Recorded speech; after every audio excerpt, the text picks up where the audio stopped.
Ça m'a emballé quand je suis arrivé et que j'ai vu Frère Moore et tous les autres ici sur l'estrade, les amis que je connais depuis tant d'années. C'est vraiment un privilège de les voir ici ce soir. Je ne me sens pas à la hauteur de me tenir ici et de prêcher avec des théologiens comme ceux-là derrière moi. Et peut-être qu'ils me corrigeront quand je ferai une erreur. Je l'espère. Nous sommes très heureux ce soir d'avoir une certaine personne avec nous, Sœur Rose. Nous étions en route. J'étais avec Frère Shores et son assistant aujourd'hui pour un petit dîner. Et en route, Frère Williams disait que Sœur Rose était très malade. Alors nous sommes passés la voir un petit instant. Nous nous sommes agenouillés, elle avait une forte fièvre, elle était vraiment malade. Juste quelques mots de prière. Et le Seigneur nous a parlé. Il a dit, elle sera guérie. Elle sera là demain soir. Et la voici ce soir, assise juste ici. C'est exact. Sœur Rose, levez-vous un instant. Nous sommes reconnaissants au Seigneur. Elle était alitée, elle disait, le diable m'a vraiment mis des bâtons dans les roues. Je suis venu jusqu'ici et je me retrouve à plat avec ça, un genre de maladie de la gorge et tout, mais le Seigneur l'a fait passer au travers. Alors nous sommes contents de ça. Nous remercions notre cher Seigneur. Donc nous avons passé des moments bénis et demain soir nous irons au Ramada. Et n'oubliez pas maintenant, demain soir ce ne sera pas ici, ce sera au Ramada. Et la convention commence le soir d'après. Il faudra vous résigner à ma présence un soir de plus, vous savez. Alors hier soir, j'ai tellement dépassé le temps prévu, je m'étais fait une petite promesse à moi-même qu'à partir du 1er de l'an, j'allais vraiment écourter mes messages de 3, 4 ou 5 heures à peut-être une trentaine ou une quarantaine de minutes. Et comme je vous le disais hier soir, ma femme m'a fait remarquer dimanche, elle a dit, « Tu t'en es très bien tiré. » Alors ensuite, bien sûr, il a fallu que je vienne gâcher tout ça hier soir.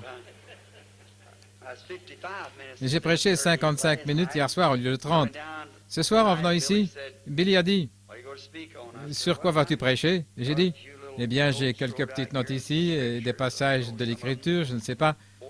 J'en ai pour 4 ou 5 messages différents. » J'ai dit, « Je pense que je vais voir quand j'arriverai là-bas, je verrai ce qui se passe. » Il a dit, « Tu as promis de prier pour les malades. » J'ai dit, « Oui, tu as combien de cartes ?» Il a dit, « 200. » J'ai dit, « Il ferait mieux de commencer ce soir. » Il a dit, « N'oublie pas, là, tu ne pourras prêcher que 15 minutes. » Il a dit, « Tu as pris le reste hier soir. » Il va falloir que je me dépêche, n'est-ce pas?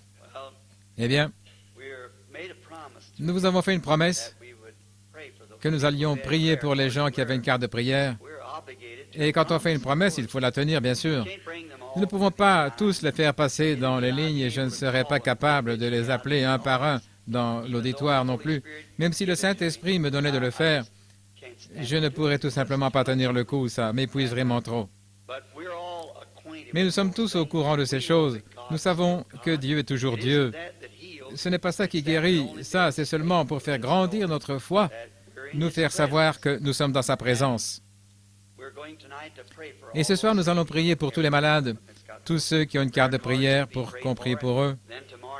Ensuite, demain soir, là-bas au Ramada, nous essaierons d'en distribuer d'autres et nous commencerons à prier pour les malades là-bas, étant donné que je serai encore là demain soir. Et je pense que j'aurai un soir de la convention, peut-être un petit déjeuner aussi. Tout dépendra de la façon dont les choses se passeront. Il y a quelqu'un des prédicateurs qui n'a pas fait acte de présence, Frère Hamburger. Cash Hamburger. Je prononce tout ça de travers. C'est à cause de ce nom allemand. Je pense que c'est allemand, je suppose. Alors, il va peut-être falloir que je le remplace au pied levé, comme on dit, pardonnez-moi l'expression. Donc, nous avons passé des moments bénis dans le Seigneur.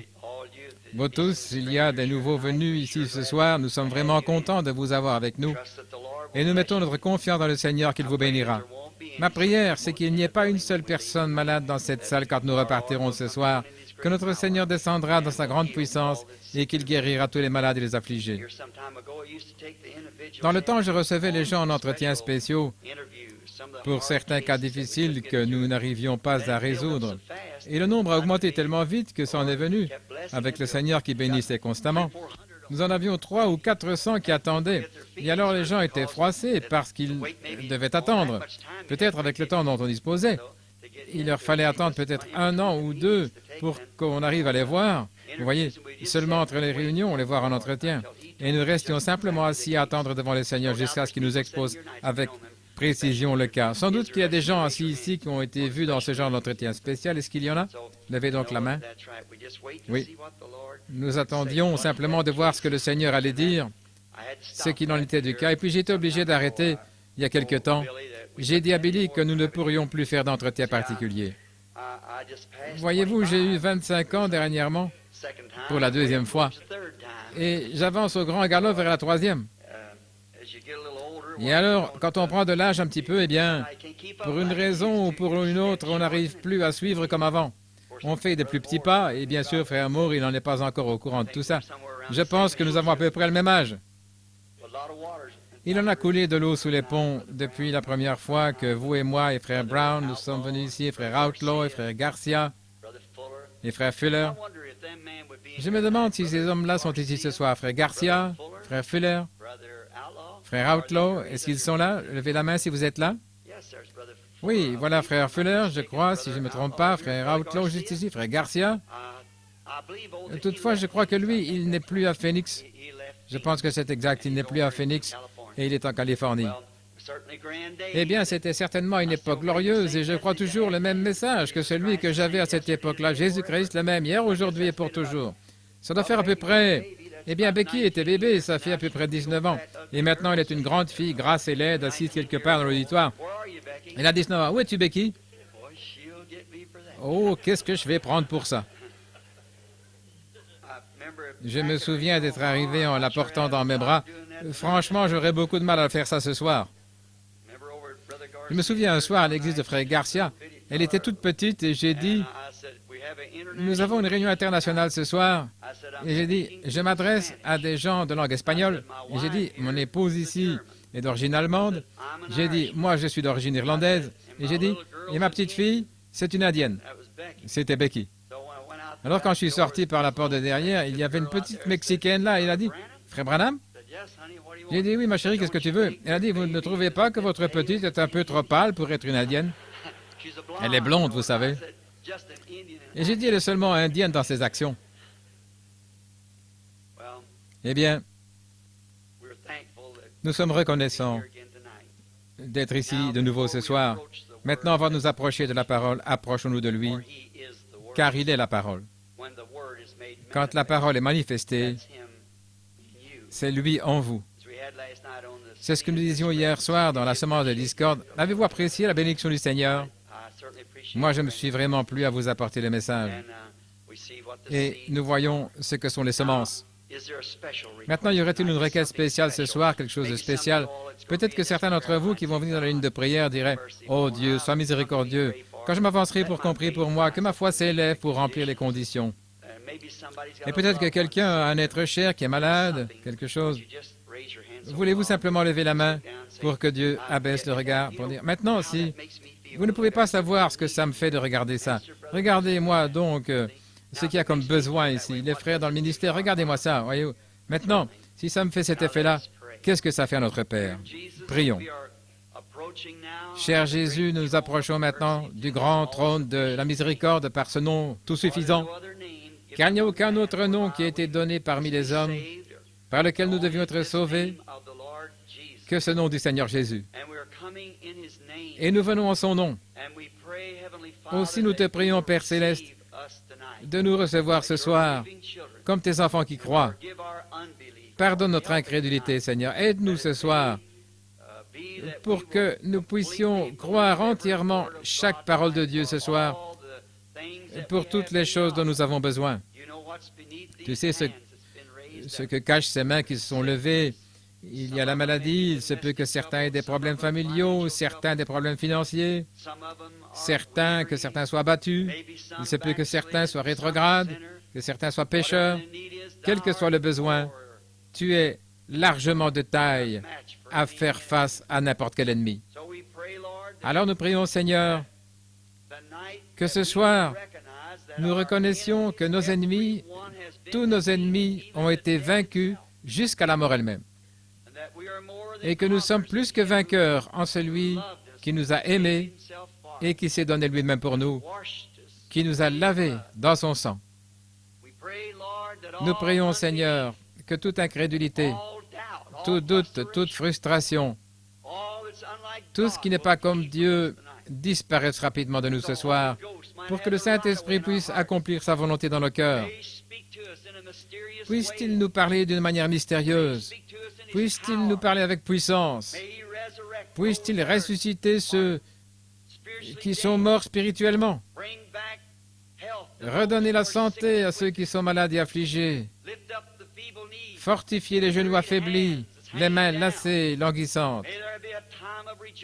Qu'il y ait un temps d'allégresse.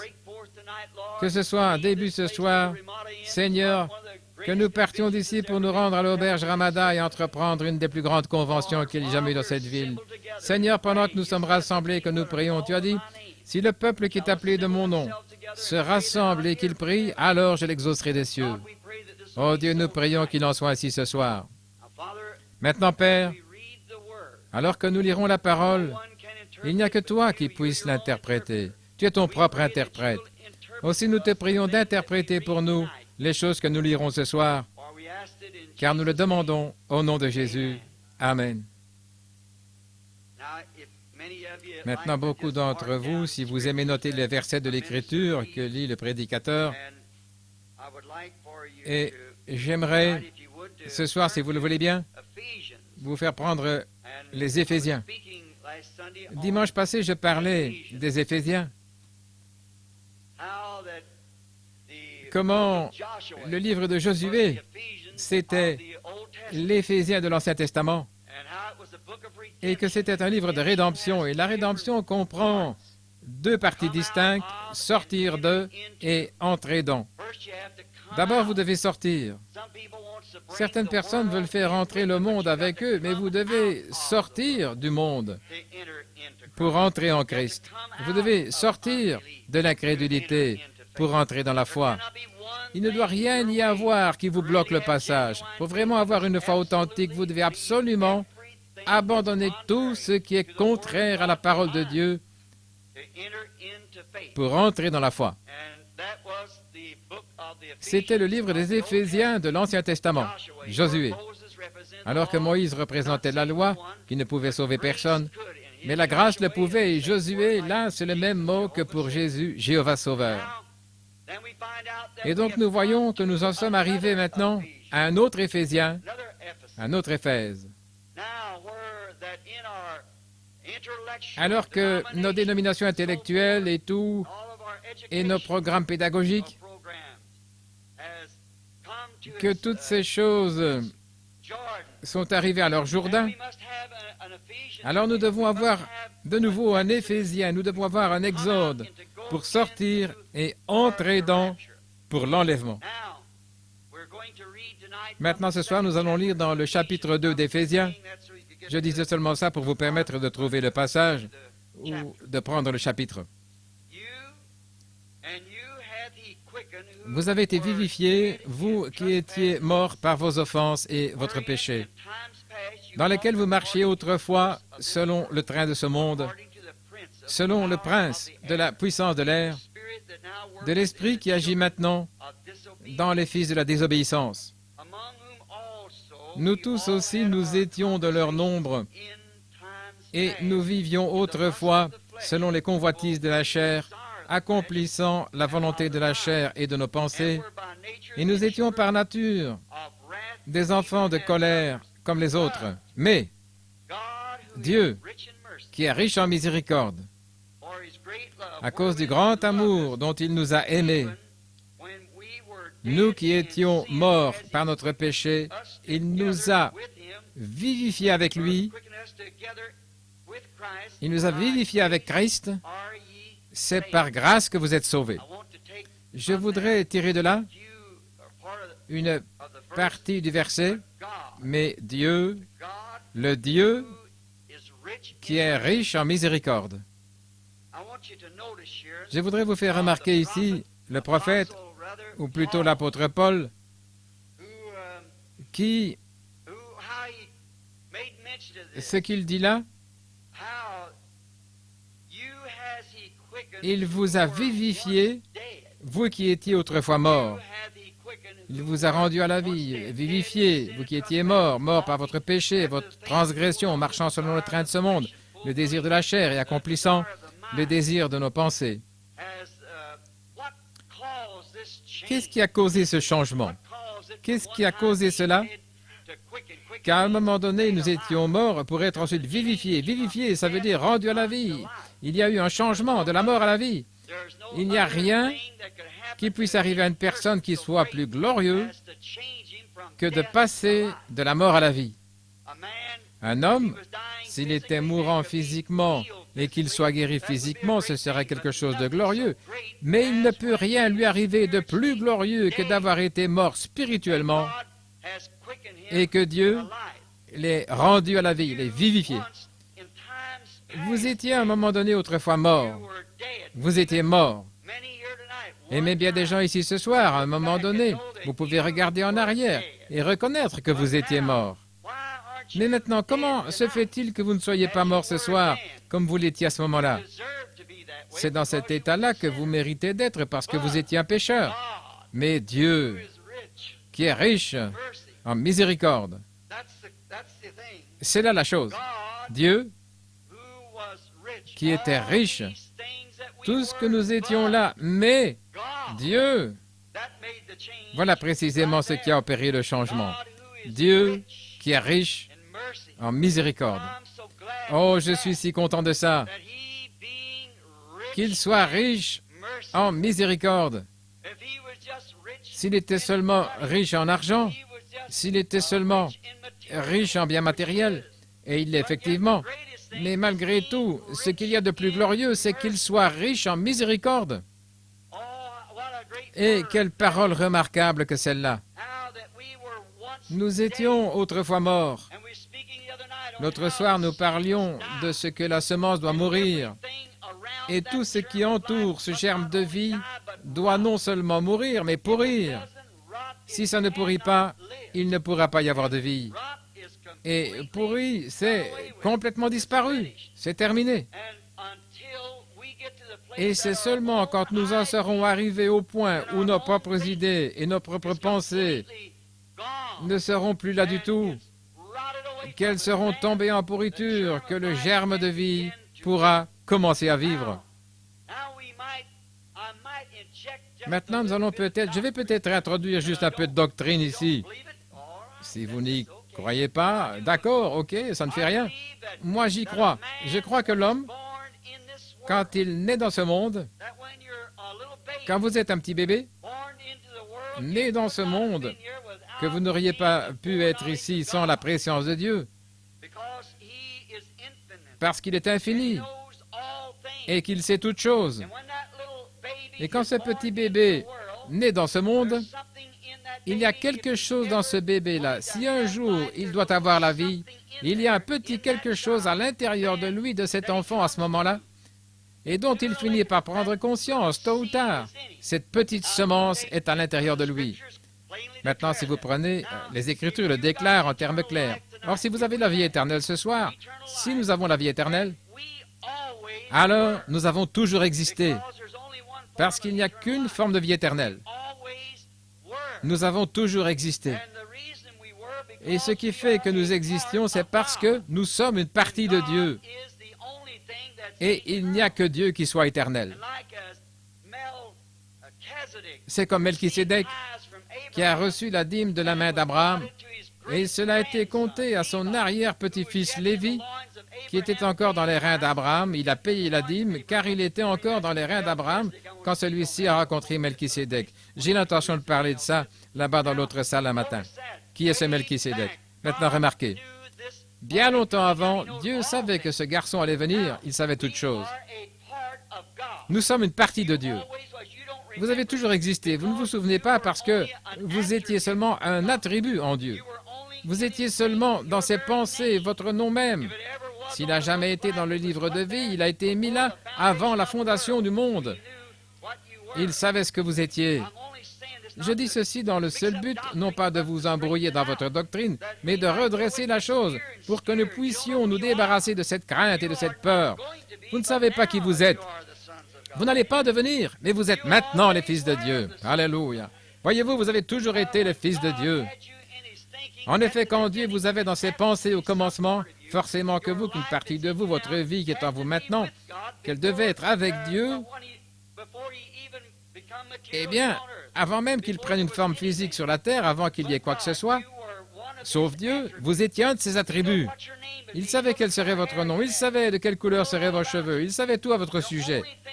La seule chose qui s'est passée, c'est que vous, quand vous étiez pécheur, beaucoup d'entre vous pourront être en communion avec moi sur cette pensée. Quand vous étiez un petit garçon ou une petite fille, vous vous promeniez, il y avait certaines choses qui, ça ne troublait pas les autres enfants, mais c'est comme s'il y avait quelque chose en vous qui s'écriait. Il y avait Dieu quelque part, et pourtant vous étiez un pécheur. Vous vous en souvenez? Certainement. Qu'est-ce que c'était? C'était cette petite forme de vie qui était à l'intérieur de vous à l'époque. Et ensuite, au bout d'un certain temps, vous avez entendu l'Évangile. Peut-être que vous alliez à l'église, vous broutiez ici et là, et vous passiez d'une dénomination à l'autre. Mais un jour, puisque vous étiez une partie de Dieu, vous deviez être une partie de la parole. Et quand vous avez entendu la parole, vous avez su d'où vous veniez. Vous avez reconnu la vérité. Vous avez toujours été, la semence avait toujours été en vous.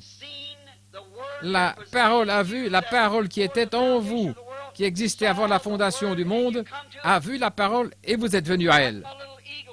C'est comme mon histoire du petit aiglon, de ce petit aiglon qui était éclos là sous une poule. Et le petit marchait avec les poulets. La poule gloussait et lui, il ne comprenait pas son gloussement.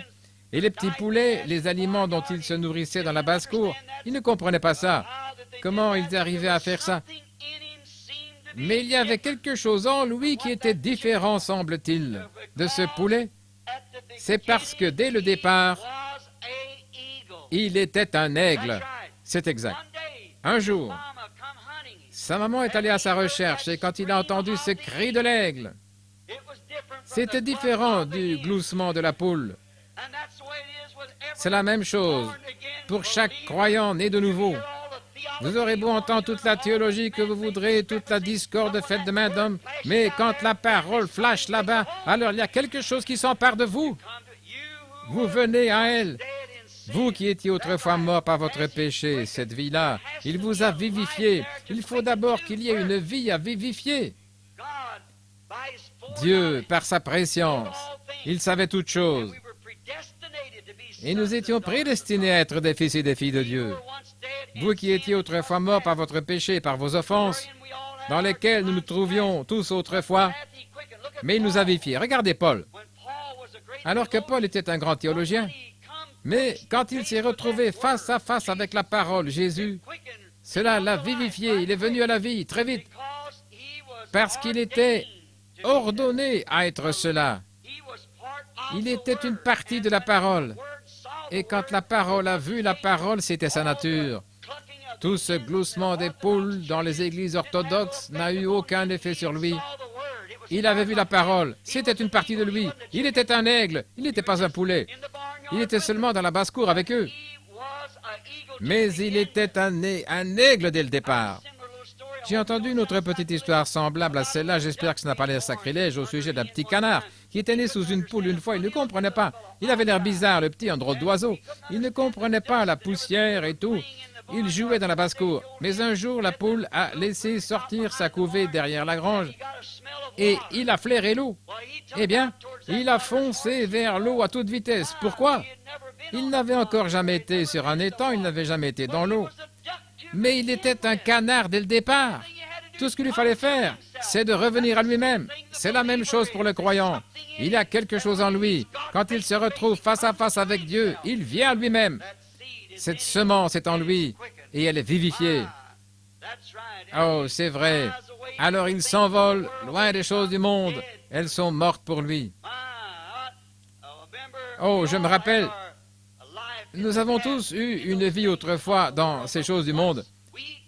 Mais dès que nous nous sommes emparés de la vraie chose, quelque chose qui nous a vivifiés, il y a une petite semence qui a pris vie, alors toutes les choses du monde ont pourri à l'instant même. Nous n'en avions plus aucun désir. Celui qui est né de Dieu ne commet pas de péché. L'adorateur étant une fois purifié n'a plus aucune conscience de son péché, plus aucun désir de péché. La question du péché, c'est réglé. Vous devenez une partie de Dieu en Christ. Christ est mort pour vous racheter. Pensez donc à tout ce que nous aurions été sans Dieu. Mais Dieu, par sa riche miséricorde, nous a rachetés ce soir. Où serions-nous ce soir sans la riche miséricorde de Dieu sur nous? À un moment donné, le monde était tellement rempli de péchés, l'homme avait étendu la corruption sur la terre, au point que Dieu s'affligeait même d'avoir créé l'homme. La tête entière n'était qu'une plaie putréfiée, le corps entier. Et Dieu s'affligeait même d'avoir créé l'homme. Alors il a dit, je vais détruire l'homme que j'ai créé. Il le détruira parce qu'il n'y a rien que de la corruption. Et la race humaine tout entière aurait été anéantie à ce moment-là. Mais Dieu, riche en miséricorde, n'a pas permis que l'innocent périsse avec le coupable. Alors il s'est retiré et il a pourvu d'un moyen pour ceux qui voulaient entrer, qui voulaient faire ce qui est bien. Il a pourvu d'un moyen de miséricorde pour ceux qui désiraient la miséricorde. Et il a préparé une arche. Autrement dit, il a mis des ailes à ses aigles pour qu'ils puissent s'envoler au-dessus du jugement et ne pas se noyer avec les poulets. Mais donc, il a pourvu d'un moyen d'échapper au jour de Noé. C'est ce qui l'a amené à faire cela, à pourvoir. C'est parce qu'il était riche en miséricorde. Mais après avoir pourvu un moyen pour les gens et que ceux-ci le refusent, or la raison pour laquelle ils le refusent, c'est qu'il n'y a rien en eux pour le recevoir. Il n'y a rien pour le recevoir. Ma mère disait, on ne peut pas faire sortir du sang d'un navet parce qu'il n'y a pas de sang dans un navet. Donc, s'il n'y a aucune forme de vie à l'intérieur pour recevoir cela, alors on ne peut pas le recevoir. C'est pour ça que les pharisiens pouvaient regarder Jésus bien en face et l'appeler Belzébul. C'est parce qu'il n'y avait rien en eux qui puisse le recevoir. Mais tous ceux que le Père m'a donnés, a-t-il dit, viendront à moi. Ce leur sera présenté d'une manière ou l'autre. Parfois, on peut parler aux gens dans la rue, leur parler du Seigneur, et ils vous riront au nez. Eh bien, nous devons le faire de toute façon. Mais écoutez, nul ne peut venir à moi si mon Père ne l'attire premièrement. C'est Dieu qui doit attirer. Il faut qu'il y ait une vie. Et tous ceux qu'il m'a donnés viendront à moi. Il a pourvu d'un moyen pour ceux qui veulent être rachetés. Il a pourvu d'un moyen pour ceux qui veulent être guéris. Et parce qu'il a fait cela, c'est ce qui le rend riche en miséricorde. Et il a toujours été riche en miséricorde. Forcément, si vous refusez ceci, il ne reste plus que le jugement, parce que le péché doit être jugé. Pharaon, quand il est allé dans la mer comme imitateur, en voyant qu'il pouvait s'y avancer comme Moïse, Moïse avec son armée et Pharaon avec son armée, semblait-il que tous les deux auraient dû périr dans la mer. Mais Dieu, riche en miséricorde, a pourvu d'un moyen pour que les enfants hébreux puissent échapper. Pourquoi? Parce qu'ils suivaient le sentier du devoir, ils suivaient la parole. Or, le seul moyen d'obtenir la miséricorde, c'est ça, c'est de suivre les instructions que Dieu nous a données pour que nous le suivions. C'est seulement là qu'il peut exercer sa miséricorde, c'est quand nous suivons ce qu'il a dicté. Comme ce petit débat que j'ai eu il n'y a pas longtemps avec un ministre qui disait que j'enseignais une doctrine apostolique pour ce jour-ci. Je crois que j'en ai parlé il y a un soir ou deux à un moment donné, de ce qu'il m'avait dit. Vous essayez d'introduire dans cet âge-ci une doctrine apostolique. Il a dit, l'âge apostolique a pris fin avec des apôtres. Je lui ai demandé, eh bien, croyez-vous la parole? Il a dit oui. J'ai dit, d'Apocalypse 22, 18, il a dit que quiconque retranchera un seul mot de ceci, oui, ajoutera un seul mot. Pas deux mots, là, un seul mot. En retrancher un seul mot. Il a dit, je crois ça. J'ai dit, dans ce cas, moi, je peux vous dire, quand l'âge apostolique a été donné, quand les bénédictions apostoliques ont été données à l'Église, Maintenant, vous, dites-moi où Dieu les a retirés de l'Église par la parole. Vous ne pouvez pas le faire. Ça n'y est pas. J'ai dit maintenant, souvenez-vous, Pierre, le jour de la Pentecôte, c'est lui qui a inauguré l'âge apostolique. Il leur a dit à tous, repentez-vous et soyez baptisés au nom de Jésus-Christ pour la rémission de vos péchés, et vous recevrez le don du Saint-Esprit, car la promesse est pour vous, pour vos enfants, et pour ceux qui sont au loin, en aussi grand nombre que le Seigneur notre Dieu les appellera. Maintenant, si vous voulez écouter le gloussement d'une poule dénominationnelle et vivre là-bas dans les choses du monde, alors ça prouve qu'il y a quelque chose qui ne va pas. Parce que ça, c'est la parole. Que celui qui veut vienne. Et si vous en avez la volonté, vous devriez venir. Mais si vous n'avez pas la volonté, alors vous êtes dans un triste état. Mais si vous avez la volonté de venir, venez suivre l'ordonnance de Dieu. Et il ne manque jamais d'accomplir ce qu'il a promis. À un moment donné, j'étais jeune et maintenant je suis vieux. Je ne l'ai jamais vu manquer à sa parole. En effet, il peut tout faire sauf faillir. Il ne peut pas faillir. Dieu ne peut pas, il est impossible à Dieu de faillir tout en étant Dieu. Il doit le faire. Alors, ce que l'armée de Pharaon a essayé de faire, c'est d'imiter, parce qu'il n'était pas appelé et qu'il ne possédait pas cette vie. La promesse n'avait pas été donnée à Pharaon. La promesse d'un pays promis ne lui avait pas été faite. Et un imitateur, quand il essaye de suivre un vrai croyant, qui lui a été appelé à ça, il ne fait qu'en produire une moquerie. C'est ça le problème de notre système religieux aujourd'hui. Il y a trop de gens qui essayent d'imiter le Saint-Esprit. Trop de gens qui essayent d'imiter le baptême. Trop de gens qui essayent d'imiter l'âge apostolique. C'est pour les croyants et pour eux seuls. Dieu a pourvu d'un moyen, lui qui est riche en miséricorde, pour que ses enfants ne périssent pas. Il a pourvu d'un moyen pour eux. Donc, Pharaon, en essayant de continuer à les poursuivre, il s'est noyé dans les eaux mêmes qui ont sauvé Moïse et son groupe. Moïse n'a pas été noyé parce que Dieu est riche en miséricorde envers ceux qui suivent sa voie pourvue. Amen. Voyez-vous ce que je veux dire?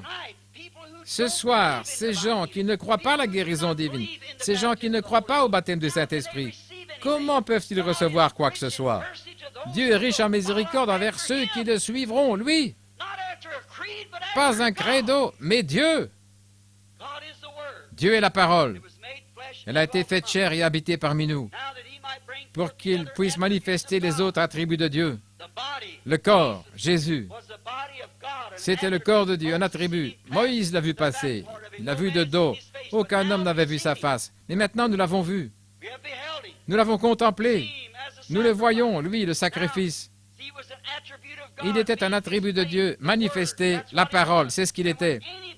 Et tout croyant qui vient à Dieu devient l'attribut de Dieu, de sa parole.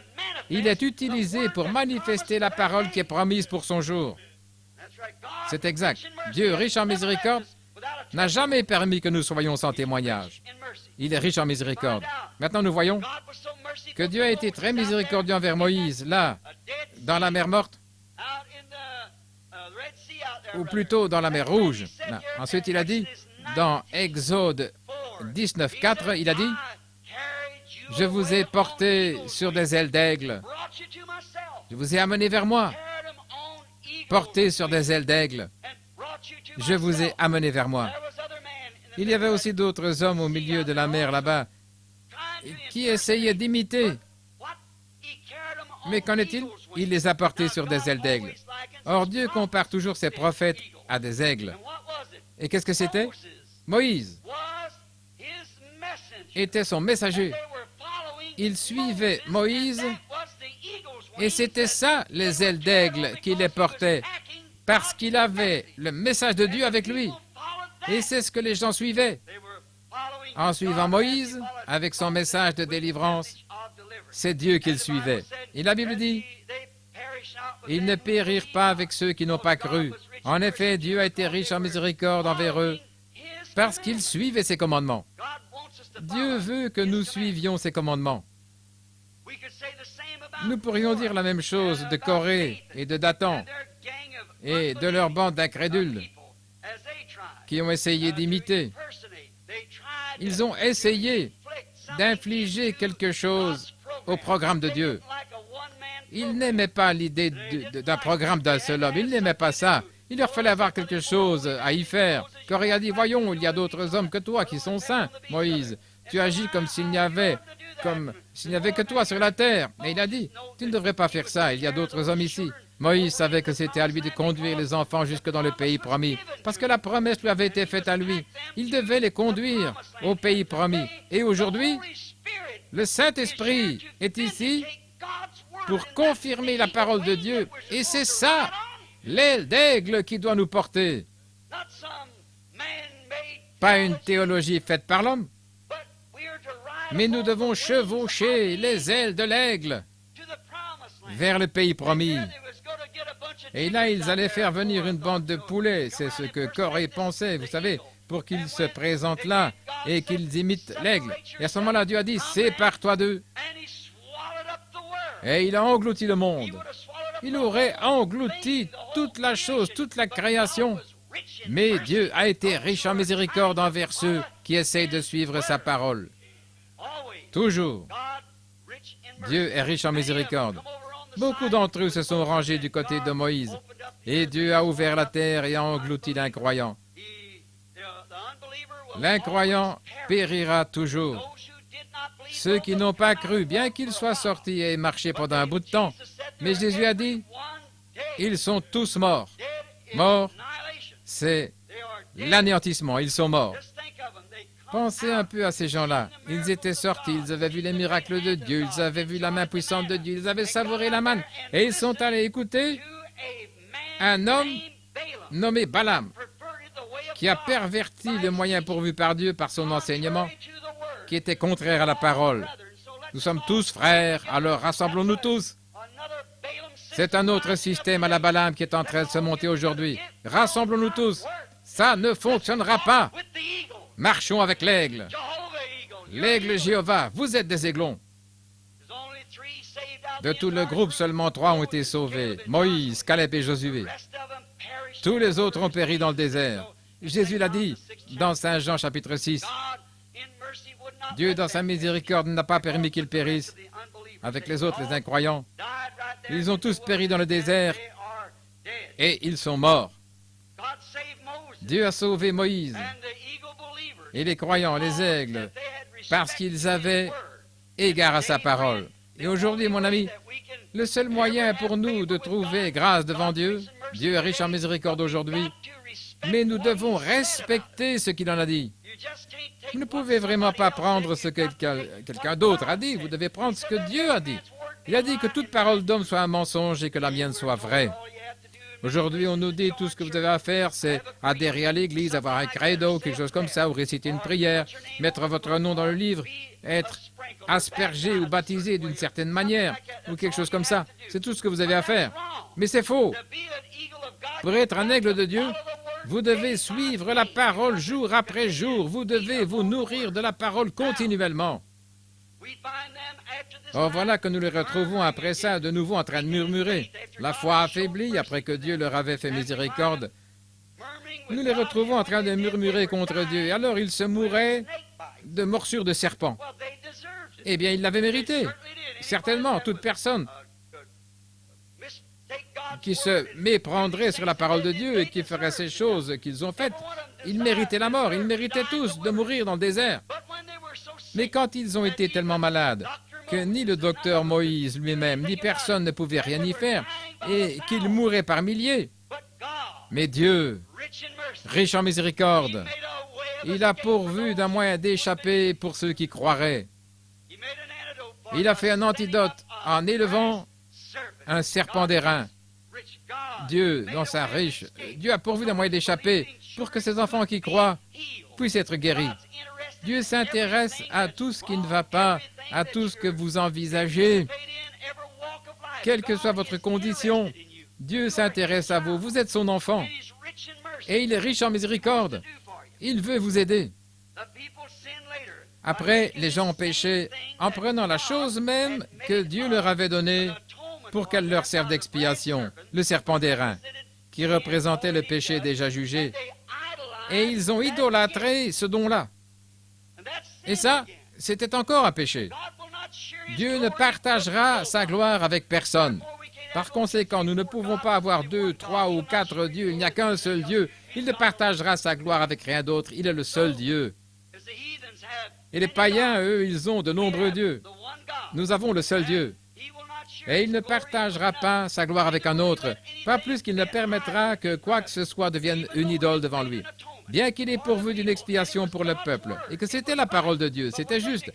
Mais quand ils se sont mis à idolâtrer cela, alors ils ont eu des problèmes. Alors c'est exactement la même chose, je crois, qui est arrivé à nos âges de l'Église. Dieu nous a envoyé le message de Martin Luther, John Wesley, le message pentecôtiste.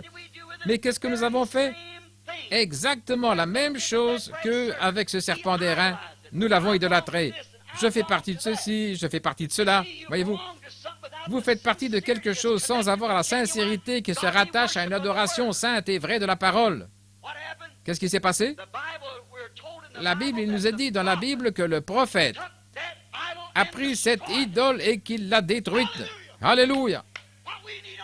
Ce qu'il nous faut aujourd'hui, c'est un prophète qui vient détruire l'idole des dénominations, qui s'imaginent qu'elles iront au ciel parce qu'elles font partie d'un credo ou d'une dénomination. Il faut qu'elles soient détruites et brûlées, mises au rebut. Dieu est plein de miséricorde, il est riche en miséricorde. Au jour où nous aurions tous été dans ce chaos des ténèbres, mais Dieu, riche en miséricorde, nous a envoyé le vrai, le véritable Saint-Esprit authentique avec sa propre interprétation ici même dans cette salle chaque soir. Dieu, riche en miséricorde. Quel être merveilleux nous trouvons en lui. Oui. Donc d'après eux, tout ce qu'ils pensaient faire, c'était simplement d'aller vers ce serpent ou cette petite chose que Dieu avait faite là. L'avait fait faire à Moïse, il le fait accrocher à une perche, il pourrait être guéri, sans aucune sincérité. Il se mettait simplement là et il le regardait. Alors ils se sont mis à l'idolâtrer, Dieu a envoyé un prophète et il l'a détruit. Or tous ceux qui ont refusé de regarder le serpent dans le désert, ils ont péri.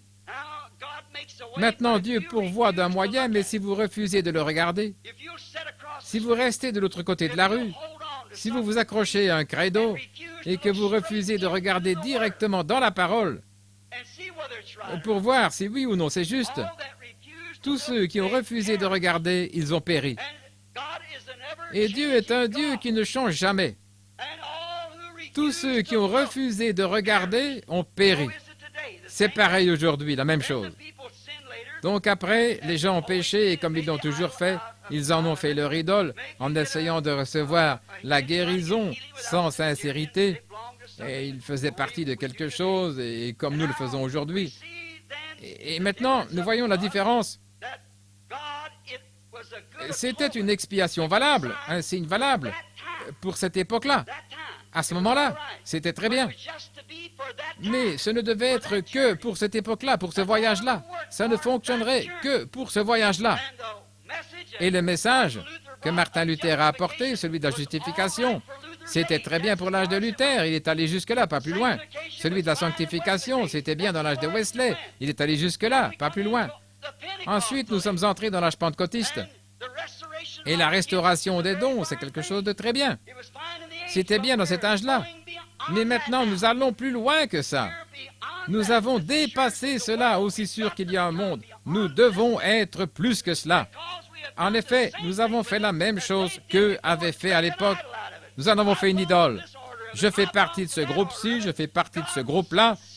Dieu enverra quelqu'un qui démolira la chose et la mettra en pièces, et il confirmera sa parole, la parole entière. Remarquez.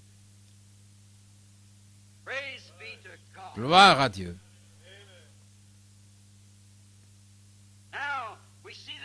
Alors nous voyons que c'est bien vrai. Dieu riche en miséricorde. Ensuite, après que le prophète a détruit ça, il ne leur restait plus aucun signe de guérison, d'expiation, parce que leur idole avait été détruite. Mais Dieu riche en miséricorde leur en a fait un autre. Et qu'est-ce qu'il a fait? Il a agité l'eau de la piscine au temple. Et beaucoup de gens venaient et étaient guéris en entrant dans cette eau. Jésus est allé à cette même piscine. Et il a vu un homme qui était couché là depuis bien des années. Il attendait le mouvement de l'eau. Vous voyez, Dieu riche en miséricorde. Bien qu'ils aient idolâtré cette chose-là, bien que le prophète ait été obligé de la démolir, Dieu a pourvu d'un autre moyen parce qu'il est riche en miséricorde. Il veut qu'il soit guéri. Aussi, il a pourvu d'un moyen de guérison. Donc, ça a continué. Le monde est devenu toujours plus rempli de péchés, toujours plus tout le temps. Finalement, le monde était tellement rempli de péchés que Dieu aurait pu le détruire. Il a dit dans Malachie 4, « De peur que je ne vienne frapper le pays d'interdit. » Il aurait pu le faire. Juste la question. Mais alors, Dieu, riche en miséricorde, il a envoyé un sauveur, Jésus-Christ. Il a envoyé Jésus pour qu'il soit à la fois sauveur et guérisseur. En effet, il a dit, comme Moïse a élevé le serpent des reins dans le désert, il faut de même que le Fils de l'homme soit élevé, dans le même but. Lui, l'expiation, c'est tout ce que nous pouvons revendiquer, l'expiation. Les choses que Jésus a acquises par son sang, c'est ce que nous pouvons revendiquer. Et la Bible dit, il était blessé pour nos transgressions, brisé pour notre iniquité. Le châtiment qui nous donne la paix est tombé sur lui, et c'est par ses meurtrissures que nous avons été guéris. Voilà ce que nous pouvons revendiquer, parce que c'est ce que l'expiation que nous défendons a acquis pour nous, Dieu, riche en miséricorde. Ce devait être une expiation éternelle, parce qu'il est venu lui-même. Dieu lui-même est venu sous la forme d'une chair de péché pour faire une expiation éternelle. Il a souffert dans la chair, il a fait l'expiation et il est revenu sous la forme du Saint-Esprit pour confirmer cette expiation. Alors qu'aucun serpent d'airain ni aucune autre trouble ne pouvait le faire, tout cela annonçait cette expiation parfaite. Dieu, riche en miséricorde, a accompli ceci. Maintenant, aujourd'hui, en ce jour où nous vivons, on a traversé tous les âges de l'Église et on a trouvé toutes les explications possibles pour éliminer cela. Les théologiens que nous avons aujourd'hui ont carrément perdu de vue ce côté-là.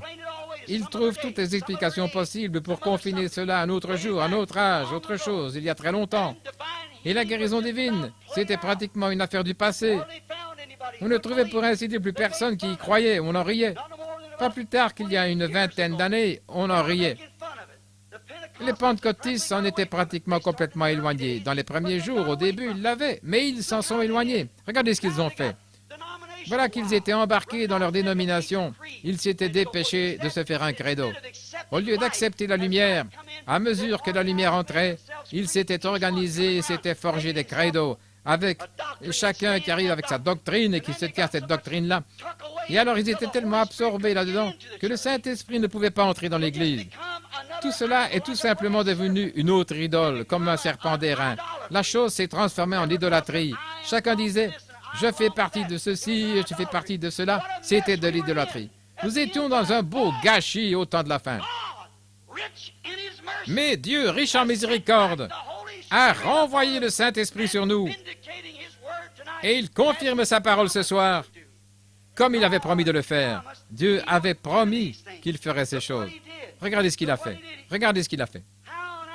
Nous voyons comment il avait promis qu'une chose se produirait dans chaque âge. Et nous voyons que la chose s'est produite exactement telle qu'elle, selon ce qu'il avait dit qu'il ferait, parce qu'il est riche en miséricorde, qu'il fait toujours miséricorde pour accomplir chaque parole qu'il a promise. Il doit le faire pour être Dieu. Il agit toujours ainsi. Sa parole s'accomplit toujours en sa saison. Sa semence qu'il a mise dans la terre. Qu'est-ce qu'il a fait? Il l'a placée ici dans la parole et c'est une semence. Et chaque fois que l'âge en question arrive, cette semence-là mûrit. Et alors il y a une réforme. C'est ce qu'il a promis et c'est ce qui se produit. Nous ne méritions pas ces choses. Nous ne méritions pas ces bénédictions de Dieu. Parce que nous étions partis vers les choses du monde. Dans l'égarement de Caïn, Caïn qui a construit un bel hôtel et une belle église et qui mettait des fleurs dessus en pensant que c'était exactement ça. C'était des pommes ou des poires ou des grenades ou quelque chose que son père et sa mère avaient mangé dans le jardin d'Éden. C'est à cause de ça qu'ils avaient été chassés. Alors c'est ça qu'il a offert à Dieu et Dieu l'a rejeté. Mais Abel, par la foi, offrit à Dieu un sacrifice plus excellent que celui de Caïn. Et aujourd'hui, la Bible dit dans Jude qu'ils se sont jetés dans la voie de Caïn Ils se sont perdus par la révolte de Corée. Voyez-vous, ils se sont jetés dans la voie de Caïn. Ils construisent des hôtels, des églises, des dénominations. Ils les ornent. Elles sont grandes, avec plus de membres que les autres.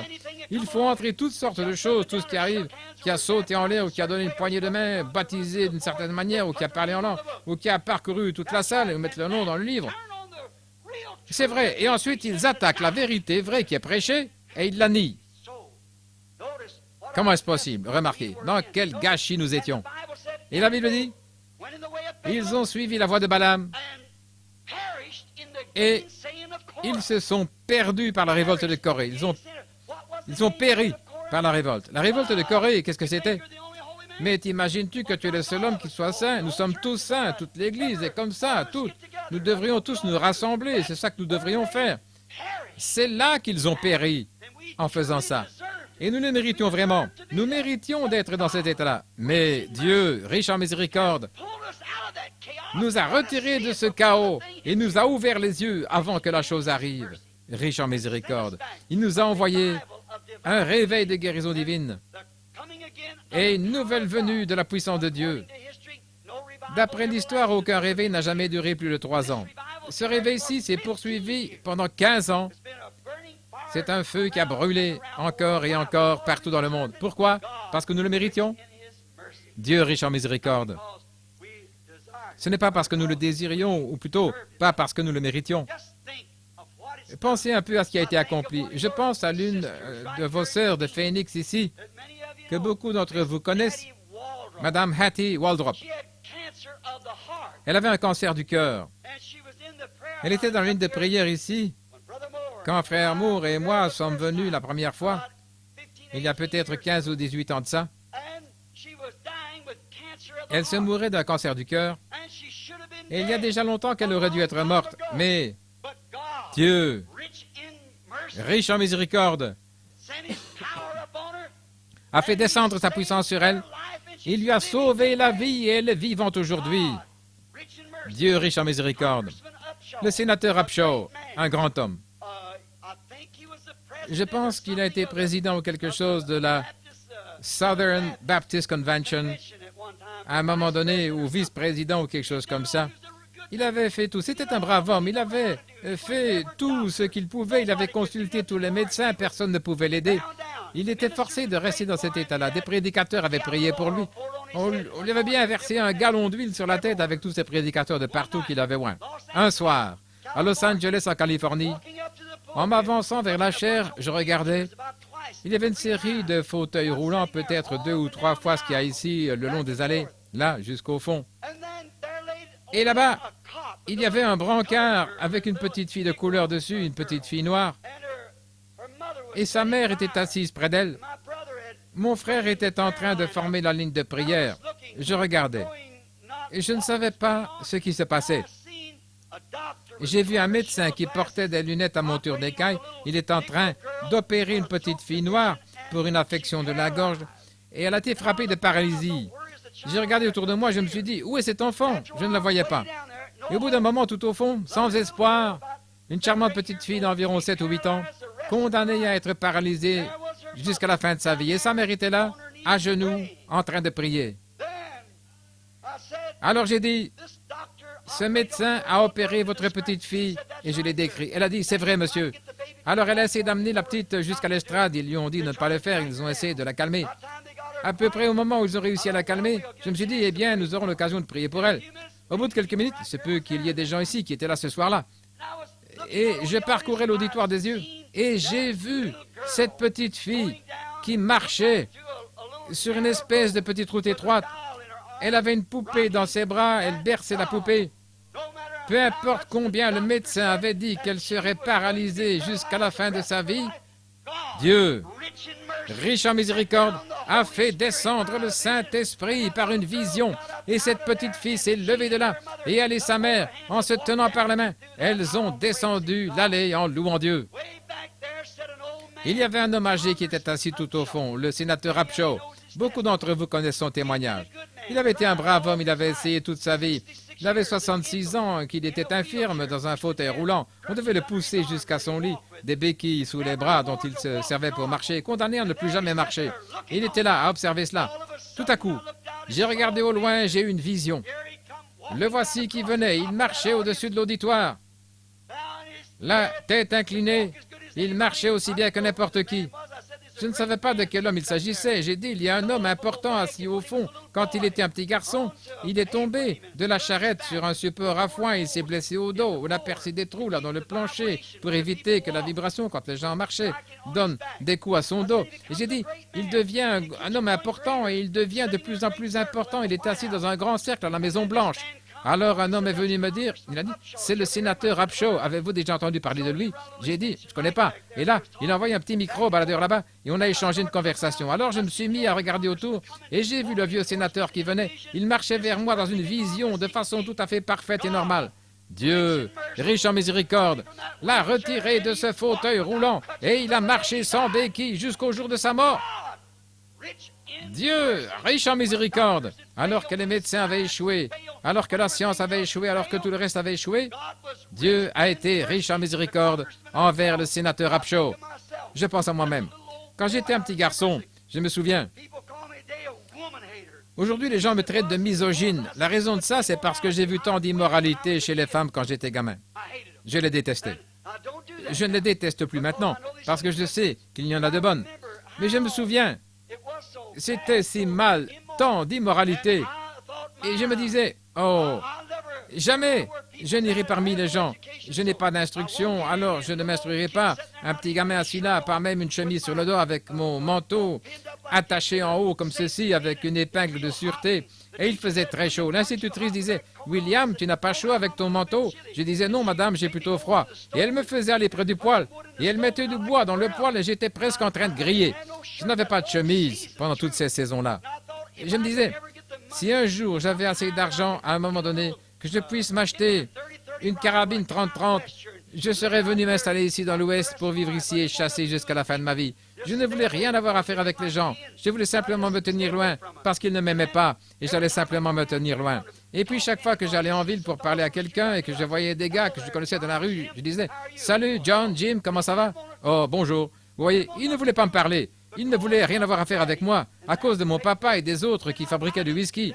Et ce n'était pas moi qui faisais ça. Je n'avais rien fait et j'aurais été comme ça. Mais maintenant, je disais à ma femme il n'y a pas longtemps, mon mur est couvert des meilleures armes à feu qu'on peut acheter. Et je pense à ces vieux vêtements sales. Ce soir, j'ai 2 ou 3 bons costumes et pas d'amis. Je suis obligé d'aller me cacher dans les régions sauvages pour ne pas être avec les gens. Qu'est-ce qu'il y a? Est-ce à cause de ma personnalité? Est-ce à cause de mon instruction? Non. Dieu, riche en miséricorde, m'a vu dans cet état-là et il m'a sauvé.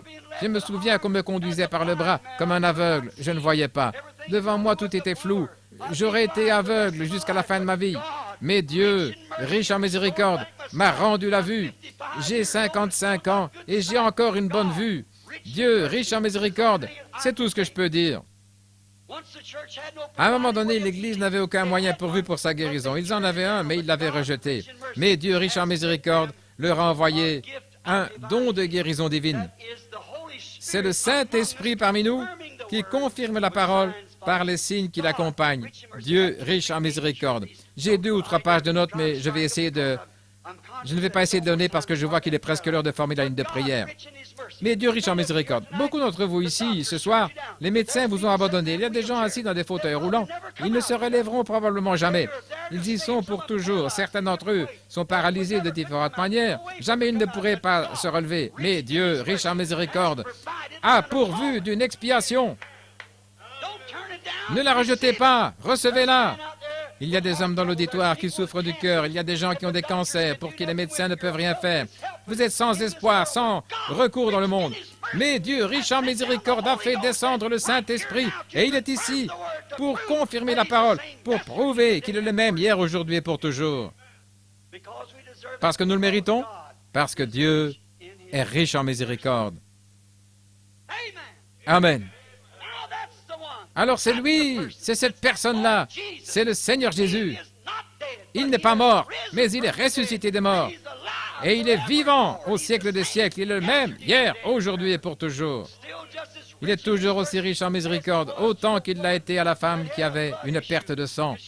Elle s'est frayé un chemin à travers la foule. Il n'y avait aucun espoir pour elle. Les médecins avaient fait tout ce qu'ils pouvaient. Elle avait une perte de sang, elle se mourait. Et elle a touché le vêtement du maître. Dieu, riche en miséricorde, s'est retourné et lui a dit ce qu'elle avait. Elle a été guérie de cette perte de sang. Un jour, une petite prostituée est allée à un puits chercher de l'eau, sans espoir. Elle avait été excommuniée de la compagnie, des vierges, des gens. Là. Sa vie ne valait rien. Et elle se disait, à quoi bon essayer?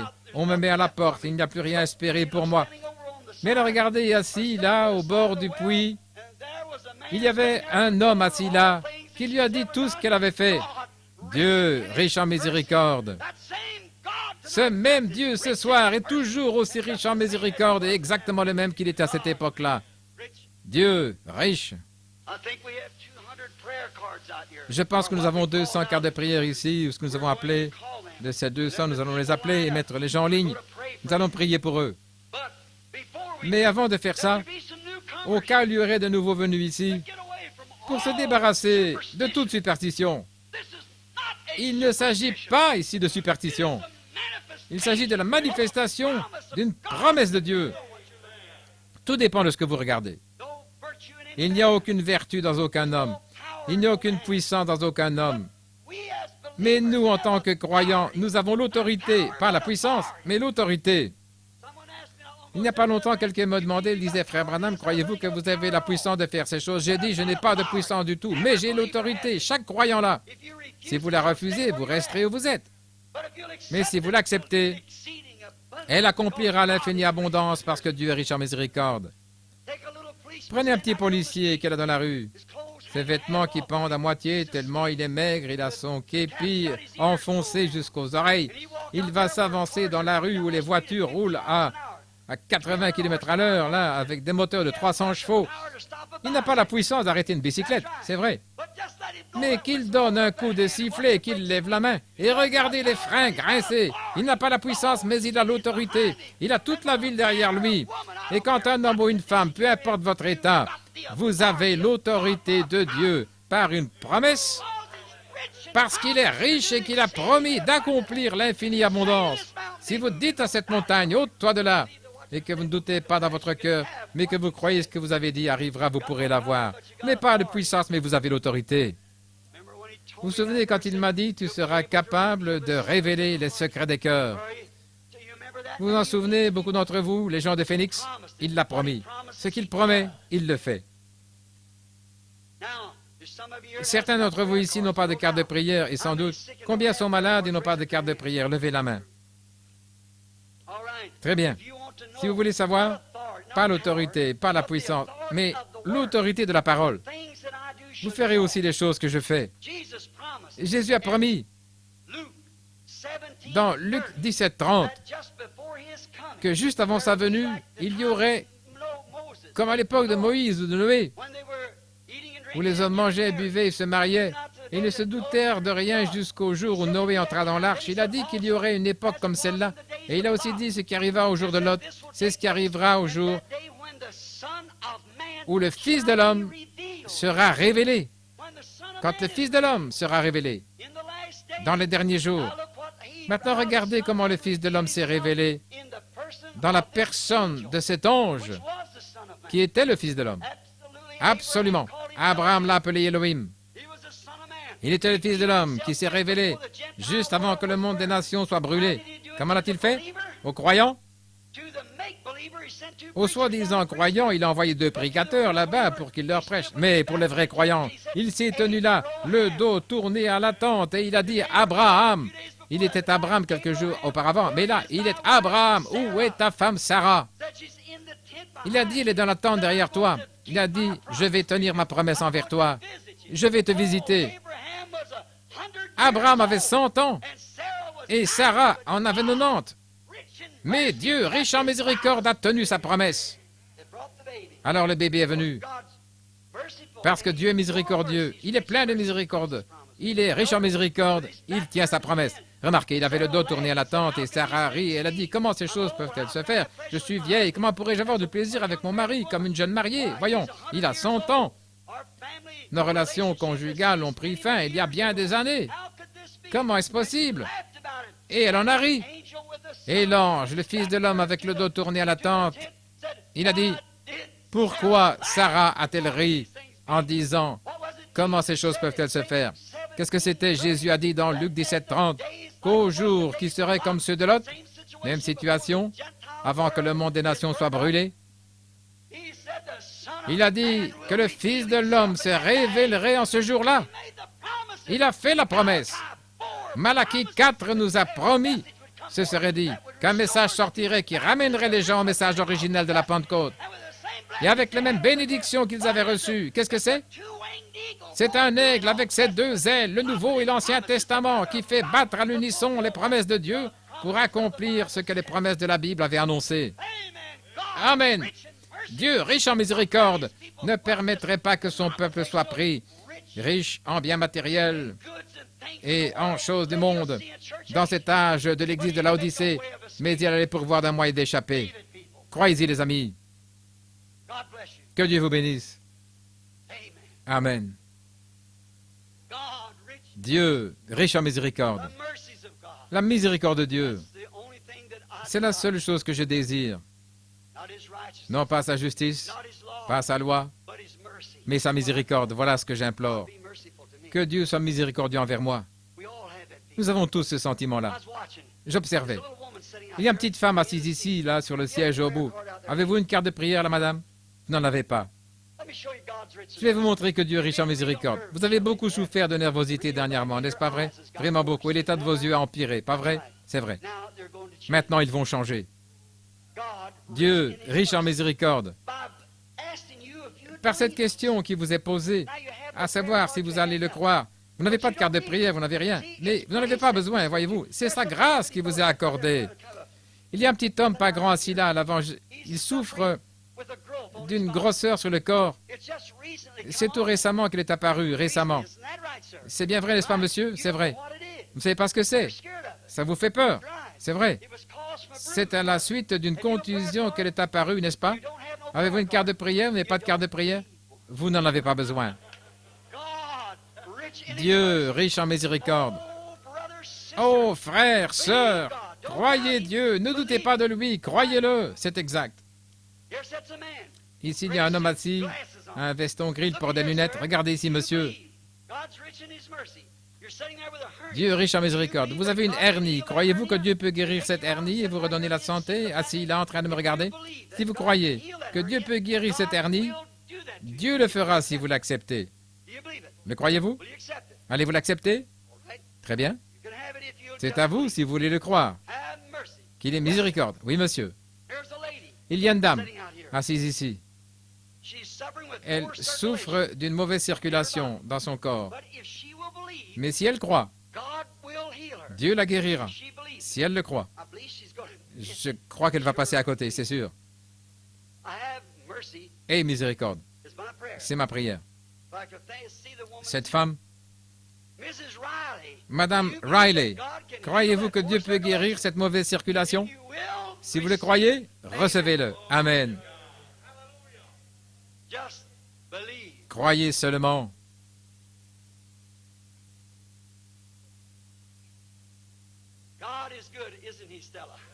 Dieu est bon, n'est-ce pas, Stella?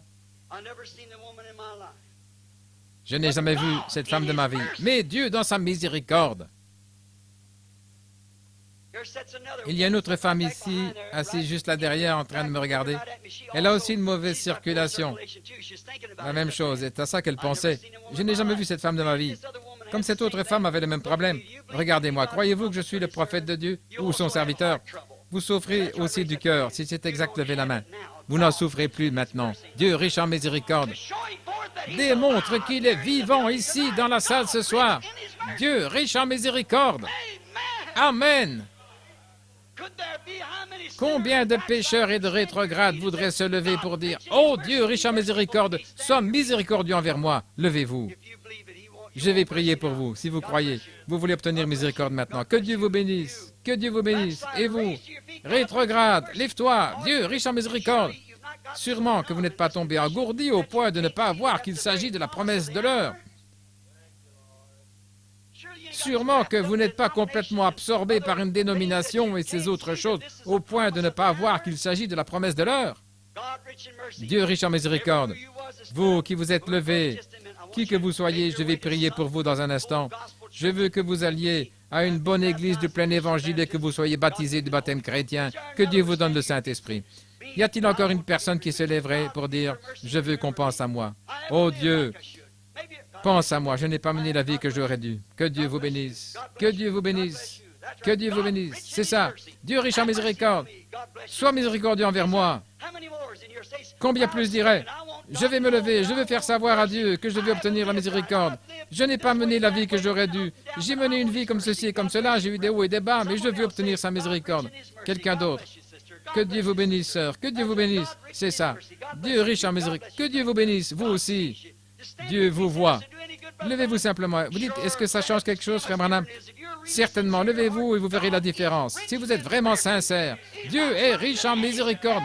Il ne veut pas qu'aucun périsse, mais il veut que tous arrivent à la repentance. Dieu riche en miséricorde. Oh Dieu, sois miséricordieux envers nous. Maintenant, combien y a-t-il de gens ici qui ont une carte de prière?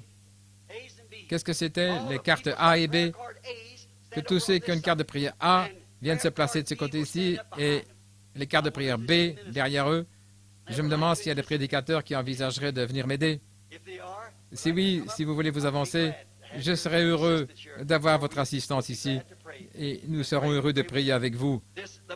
La Bible dit, « Voici les signes qui accompagneront ceux qui auront cru. » Oui, monsieur.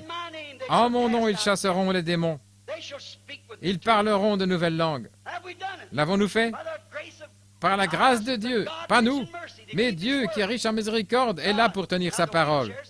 Maintenant, les fauteuils roulants, si vous voulez les installer ici à l'avant, nous prierons pour eux. Très bien. Qu'ils s'avancent jusqu'ici, nous ne manquerons pas de prier pour eux. Dieu riche en miséricorde. Voulez-vous vous placer sur la droite maintenant pour quelques minutes? Est-ce que Frère Brown est venu avec vous? Il viendra demain. J'espérais qu'il soit là. Où est Frère Outlaw? Où est Frère Fuller? Certains de ceux qui étaient ici avec moi les premières fois. Revenons. Vous vous souvenez des lignes de prière à l'ancienne mode où nous restions jusqu'à ce que vous soyez obligés de me tenir d'un côté et l'autre de l'autre, tellement j'étais faible. Vous vous souvenez, je vous ai dit que le Seigneur Jésus m'avait dit que si j'étais sincère, ces choses-ci se produiraient, n'est-ce pas vrai? Ce n'était pas encore arrivé. Mais c'est arrivé parce que Dieu est riche en miséricorde et fidèle à sa promesse. Amen. J'essaie de m'arrêter, je n'y arrive pas. Gloire à Dieu. Alléluia. Oh, je suis si heureux d'être l'un d'entre eux. Oh là là. Il y a des gens presque partout dont le cœur est tout enflammé, du feu descendu à la Pentecôte qui les a nettoyés, purifiés. Oh, il brûle maintenant dans mon cœur. Oh, gloire à son nom. Je suis si heureux de dire, je suis l'un d'entre eux. Oh, moi, malheureux, misérable, pauvre, aveugle, le misérable que j'étais, maintenant, par sa miséricorde, par sa riche miséricorde, j'entrevois le royaume de Dieu. Amen. Qu'ils sont beaux, ces commandements. Placez-vous juste là, mon frère, avec votre béquille. Si vous ne pouvez pas vous lever, très bien, restez juste là, nous descendrons prier pour vous. Et maintenant que les cartes A et B, ceux qui ont les cartes de prière, se mettent en ligne de l'autre côté, nous allons prier pour eux. Mes frères dans le ministère, si vous croyez à l'imposition des mains aux malades, venez vous tenir ici avec moi sur l'estrade. Nous allons prier pour les malades. Maintenant, quant à vous, les gens qui sont dans la ligne, si vous pouvez croire que la présence de Dieu est ici, que le Saint-Esprit est au milieu de nous maintenant à faire exactement ce qu'il avait dit qu'il ferait. Si j'avais la puissance de vous guérir, certainement que je le ferais. Si j'avais le moindre moyen de vous guérir, certainement que je le ferais. Dieu a donné un petit don. Je ne suis pas un prédicateur extraordinaire, je n'ai pas assez d'instruction, je ne remplis pas les conditions requises pour être un prédicateur, ce qu'on appelle un prédicateur aujourd'hui, alors que les expériences doivent être d'ordre théologique et qu'il faut avoir un certain doctorat, etc. Je ne peux pas remplir ces conditions-là. Mais Dieu, il voit mon cœur et il sait que je veux faire quelque chose pour lui. Je veux montrer mon appréciation. L'autre jour, un homme me disait, « Je trouve que vous êtes vraiment un brave homme, M. Branham, mais je crois que vous êtes sincèrement dans l'erreur. Vous êtes complètement en dehors de sa volonté. Vous savez, vous êtes condamné au bout du chemin. » J'ai dit, « Écoutez, je voudrais vous dire quelque chose. Disons que vous ayez raison. Disons à titre d'exemple. Si je suis dans l'erreur, ce que je ne crois pas. Mais si j'étais dans l'erreur, et que je cherche en ce moment que j'allais vivre jusqu'à l'âge de 100 ans et qu'il allait me condamner au bout du chemin et me dire « Tu ne mérites pas d'entrer dans mon ciel, William Branham. Va-t'en dans les ténèbres du dehors. » Savez-vous quoi? Je le servirai quand même tous les jours de ma vie jusqu'à ce que je parte. J'ai reçu de lui tellement de bénédictions que je ne méritais pas et qu'il est plus que la vie pour moi. Il est tout. Tout ce que je suis, tout ce que je pourrais jamais espérer être. Je le dois à sa grâce et à sa miséricorde. J'étais malheureux, misérable, pauvre, aveugle. Mais c'est par la grâce qu'il m'a guéri. Et je suis robuste et en bonne santé par la grâce de Dieu. J'ai une bonne vue, j'ai à manger, à boire, j'ai tout ce dont j'ai besoin. Il n'a jamais promis de pourvoir à mes désirs, mais à mes besoins. Et si je suis rejeté ce jour-là et que je sache, je ne peux pas voir pourquoi je le serais. Mais si je savais que j'étais dans l'erreur, et c'est ce que Dieu a choisi pour moi que je sois dans l'erreur, je voudrais rester dans l'erreur, et parce que je veux faire sa volonté. Je l'aime tellement que je veux faire sa volonté. C'est vraiment une affirmation, ça, mais j'espère que vous comprenez la manière, l'esprit dans lequel je le dis. Voyez, je veux faire sa volonté. À un moment donné, je lui demande quelque chose, et il hoche la tête et dit non. Je me réjouis autant que s'il disait oui. En effet, nous devrions toujours demander que ta volonté soit faite. Ces non sont tout aussi, et même mieux que ces oui parfois, si c'est sa volonté de le faire. C'est alors que vous l'aimez vraiment. Amen. Je me mets à parler de lui et je ne peux plus m'arrêter. Oh, il est tellement réel pour moi. Mes amis, il est tout ce que je suis, tout ce que je pourrais jamais être, tout ce que je m'attends à être est fondé en Jésus-Christ, sa parole. Je suis reconnaissant ce soir du témoignage du Saint-Esprit, du message. Je sais qu'il se pourrait que certains soient en désaccord, mais comme je vous l'ai dit, je suis lié par le devoir envers un message. Un signe apparu, et Dieu n'envoie pas un signe simplement pour montrer qu'il est Dieu. Il y a toujours un message, une voix qui suit le signe. Tout le monde le sait. Jésus est venu avec des signes et des prodiges. Il était un grand homme quand il opérait des signes et des prodiges, mais quand il s'est assis et qu'il s'est mis à porter le message, « Moi et le Père, nous sommes un. » Oh là là, pour eux, c'était faux. Oui. Mais la voix devait suivre le signe. Moïse a reçu 2 signes, et chacun de ces signes avait une voix. C'est exact. J'ai prêché là.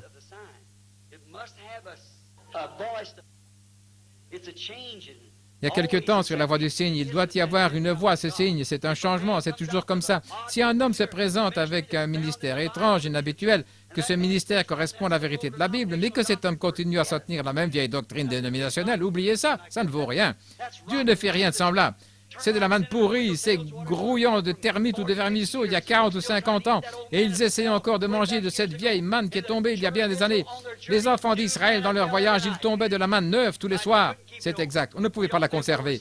Nous ne vivons pas d'un autre âge passé, nous mangeons de la manne neuve, de la manne fraîche, qui descend du ciel, alors que nous poursuivons notre marche. Maintenant, courbons la tête. Seigneur Dieu, tu es tellement réel, ta présence.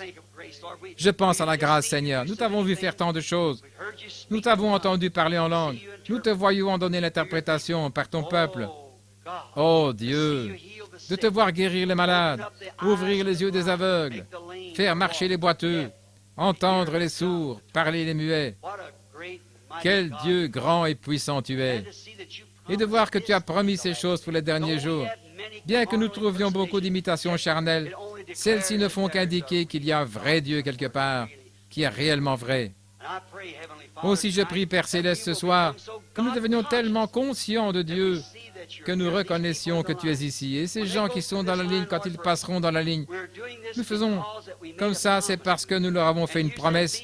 Et tu as dit, voici les signes qui accompagneront ceux qui auront cru. Il y a des frères dans le ministère qui sont debout ici, des hommes que tu as choisis avant la fondation du monde, pour qu'ils soient ce qu'ils sont ce soir. Tu savais, avant qu'il y ait un monde, que nous serions debout ici ce soir, parce que tu es infini. Alors nous prions, Père Céleste, ce soir, que ces gens qui sont malades, infirmes, aveugles, boiteux, le cancer ou quoi que ce soit, quand ils passeront dans cette ligne, qu'ils réalisent que le Dieu même qui connaît le secret du cœur les guérira, s'ils veulent seulement l'accepter. Seulement regarder et comprendre. L'homme qui regardait le serpent d'airain comme étant juste du cuivre, celui-là ne serait jamais guéri, parce qu'il ne comprenait pas de quoi il s'agissait.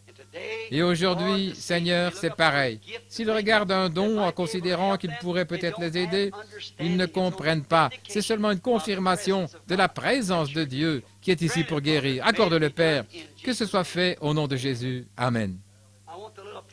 Je voudrais que la petite pianiste, si elle le veut bien, qui que ce soit, aille la jouer. Le grand médecin est ici maintenant, le compatissant Jésus. Si elle le veut bien, où que soit la pianiste. Je me rappelle un de mes premiers services de guérison à Fort Wayne, dans l'Indiana. Une jeune fille amish était assise au piano et elle jouait. Le grand médecin proche maintenant, le compatissant Jésus. On m'a amené un bébé sur l'estrade. Il était infirme et pendant que je priais pour le petit, d'un bond, il s'est dégagé de mes bras et s'est mis à courir sur l'estrade. La mère s'est évanouie. La grand-mère, son mouchoir en l'air, s'est mise à pleurer. Et cette jeune fille amish, là, qui ne connaissait absolument rien des pentecôtistes, en effet, elle était membre de l'église amish, mais elle était en train de jouer. Sa longue chevelure a glissé sur ses épaules et elle s'est levée dans l'esprit. Elle a commencé à chanter en langues inconnues, en harmonie avec ce chant. Et les touches du piano descendaient et remontaient en jouant. Le grand médecin est ici maintenant, le compatissant Jésus. Amen. Il est le même hier, aujourd'hui et pour toujours. Maintenant, prions. Maintenant que tout le monde dans l'auditoire prie, ceux d'entre vous qui vont passer dans la ligne, quand nous vous imposerons les mains, souvenez-vous, Jésus a dit, si vous le croyez, vous serez guéris. Vous le croyez? Maintenant, chantons tous.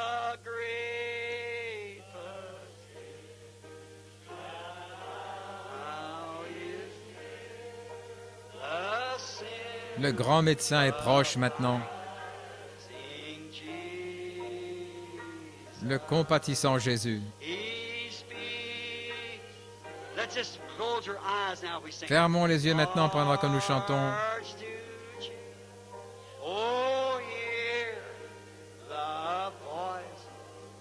Oh, entendez la voix de Jésus.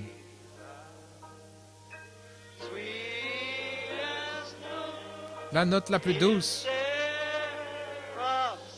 du chant d'un séraphin. Le nom le plus doux sur la bouche d'un mortel. Le chant le plus doux. Oh Dieu notre Père, touche les gens maintenant. Oh Jésus, Jésus, béni.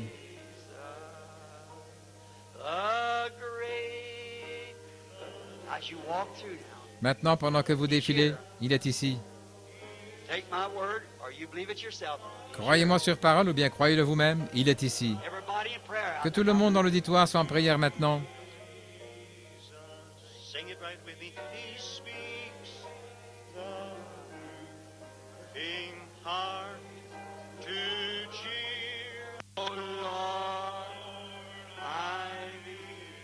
Oh Seigneur, je crois.